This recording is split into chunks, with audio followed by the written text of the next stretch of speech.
Welcome to the last breakfast. Please enjoy the video. You begin by ensuring you have the right access and a centralized image. Create a network share with read permissions for users and copy the wallpaper file there.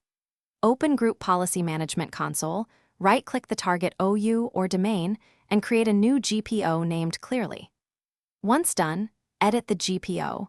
You'll configure settings under User Configuration versus Computer Configuration. Use user for per-user wallpaper policies. Make sure replication is considered before proceeding. Now you configure the policy itself.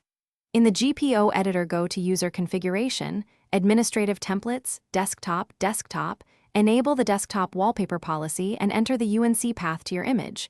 For example, //server/share/wallpaper. JPG. Choose the wallpaper style, fill, fit, stretch, so displays scale correctly across resolutions. Also enable Prevent Changing Desktop Background to lock the setting if needed. Once configured, close the editor and link the GPO to the intended OU. To deploy, first test on a single client. Run gpupdate/force, then sign out or restart to apply the desktop change. You should see the new wallpaper immediately. If not, verify the UNC path and share permissions, because access problems are the most common cause. Use RSOP. MSC or group policy results in GPMC to confirm the policy reached the user and which settings applied. If issues persist, check the registry keys and ensure loopback processing is not altering behavior.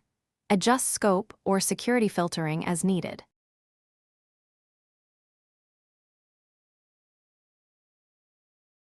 Thanks for watching. If this was helpful, leave a like and consider subscribing. See you next time.